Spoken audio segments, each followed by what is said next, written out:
Today I want to talk to you about making stencils with your Cricut. When you're designing your stencil, there's some things that are really important to look at, and that would be the negative space that your design creates. So if you cut this flower out, it's not only going to cut those petals, but it's also going to cut that inner circle, which means when you take it out of the stencil material, what it's going to look like is this, because it cut out that negative space of the circle. So this would be your stencil shape, which is fine if that's the look you're going for. But if you wanted to be able to see the circle and the petals separately, you need this kind of break in here between those shapes. That break is sometimes called a bridge. So could you add a bridge to this flower? Sure. I'm going to turn that piece back on. I am going to duplicate this because I'm going to need two copies. One of them is going to be my circle and one will be my flower. Let's put those on top of each other. This one is going to be my center. On the layers panel, I'm going to double click and put center, so I remember that that's going to be the center of my flower. And then I'm going to contour it and turn off that portion and just turn on the center. For this next step, because I really want to see where the offset is going to land, I want to slide my center to the top layer. Now when I click it and click offset, do you see how it shows me that preview? So I need this offset to kind of intersect at these petal spots. And I'm going to go with that. So now, if I click the offset, hold my shift key and click on the flower, under combine, I can use subtract. And I actually might want to make those bigger, which is fine. I can do that because see how now there's the separation, but it's not a lot. So let's do that again. Offset. Oop, again, we have to bring the center to the top layer. There we go. That allows us to see the preview. Nope, there it goes. Okay, so now I'm going to go just a little bit bigger and apply. So now we take that offset, hold our shift key, and subtract. So now I've really separated those petals. And now for the center one, I could just make this an offset like that, click apply, and instead of using the center, use this one for my center. It's a very different looking flower, but I'm hoping you're starting to see the idea of how you have to separate those different pieces. So now, if I cut all of this on a stencil, it would cut the petals, and there'd be openings through the stencil for the petals. But because of this negative space that connects this outer ring to the main part of the stencil, I'm not going to lose any part of my design. Here is a stencil I designed. And really, it's just a bunch of overlapping circles. So how could you create a design like this? First, we're going to start with a basic shape, like a circle. Then I'm going to make a ring, which will end up being this outer edge. So let's make a little offset and click apply. Now we'll take those two shapes and using combine, we'll subtract.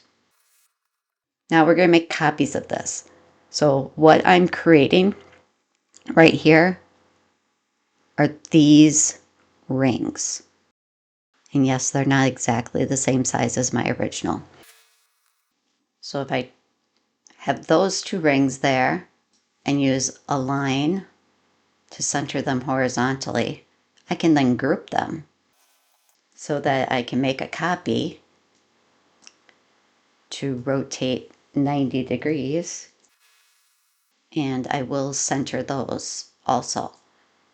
But I also want the diagonal ones.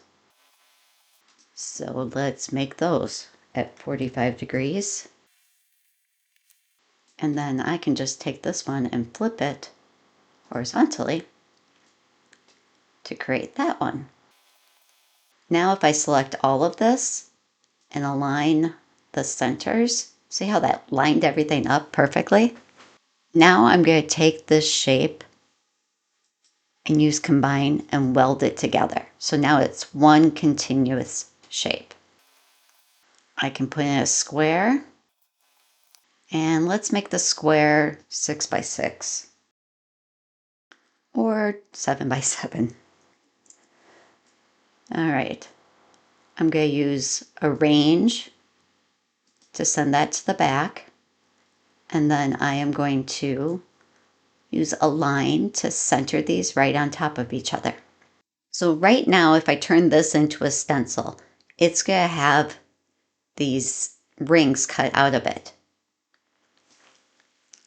And let me show you what that would look like. It's a very pretty design, but see how we have this center piece and these pieces in here? They're going to all cut out. So you're going to have those little islands of pieces that you are going to fall out of your design. Okay? So what we want to do is click on the design and use contour. And I'm going to just click on the very top one. And you see how that kind of flipped the design to fill in the negative space? So now when I select all of this and use subtract, now it cut the holes. But because of those connecting bridges and rings, see how all of this stays connected to the bigger outer piece? And when you take that stencil and place it over a piece of cardstock, you can blend your inks right through those openings. My friend Shannon is going to show you more on that. So could you test a design to see if it's good to use for a stencil? Absolutely. Let's try that. Let's go to images, and I'm going to search flowers or flower. If I had this shape, just how it is right now,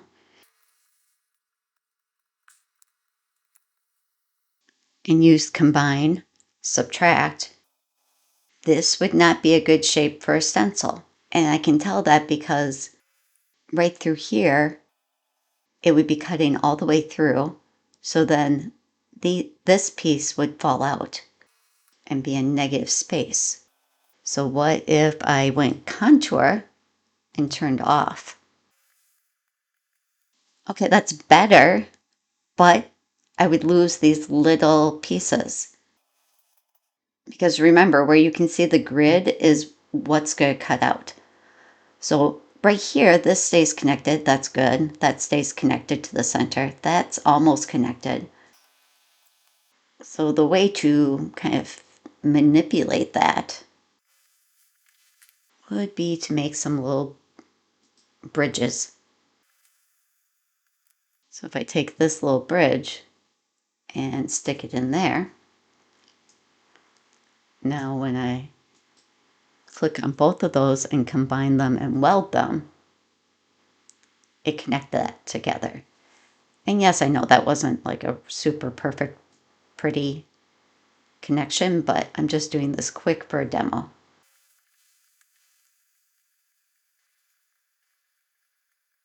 So now that circle will stay connected because of those joining pieces. I could do the same thing for these little inner pieces. Let's do that. So now this little inner piece is not going to go anywhere. It's going to stay connected to my stencil. So I'd have to do that for all these pieces. Because remember, where the negative space is what it's going to cut. So if it cuts out this shape, when you lay down the stencil, all of this gray is what stays connected. So here's my stencil that I designed. If you're not sure if your stencil design is going to work correctly, I highly recommend just cutting it out of cardstock before you jump to the stencil material. This will help you see where you might need to make those little connecting bridges. Now when I click Make, there's the design on my cutting mat. I'm going to click Continue, and then we're going to connect to the Cricut machine. I have the Cricut machine that has the dial right on it, so I have it set to custom right now. If you don't have that, you're going to have to browse your materials to find your settings. Once you've done that test cut out of cardstock, you can browse all materials. There is a plastic stencil film cut setting, but every stencil film, vinyl, sheet that you use is going to be slightly different. So I highly recommend doing a test cut, and then you can adjust your settings if you need to. When I click on the stencil film, it's telling me to make sure I have my deep point blade loaded. So before we start cutting, we're going to have to put in the deep cut blade housing. I keep mine in this little drawer. When you look at your deep cut blade, it doesn't really look any different from a normal Cricut cutting blade. It's just the angle on the end of the blade is slightly different so that it will cut deeper. So we just open up the little door, and I'm going to pull out the regular housing and drop the deep cut housing in there. I do like that the deep cut housing is black, so it helps you to tell the difference. I always just keep a deep cut blade right in that housing so that I don't have to worry which blade is which. Because this stencil film is clear, it's really kind of hard to see. So I added some pink lines so you can see where the stencil film is. What I wanted to point out was that I placed the stencil film down so that it didn't start right in the corner. And I did that because I found when I did my first stencil, the stencil design was too close to the edge. And it actually kind of pulled the stencil film off of the mat and make a mess. So either move your stencil film or move your design so that it's cutting more in the center of the sheet. Once the Cricut is done cutting, I would check right around the blade to make sure any little pieces of the stencil film didn't get stuck in there. And here is what my finished stencil looks like. I put it on a sheet of blue paper just so visually you could see it, because when I held it up to the camera, I'm like, this is clear. You can't see this. If you want to see these stencils in action, hop over to visit my friend Shannon. I'm going to drop her link in the description for this video, so look down below. If you would like to buy the SVG for this stencil, head over to my Etsy shop. I'll put that link in the description also. Before you go, make sure to like, subscribe, and comment below. I love to hear from you.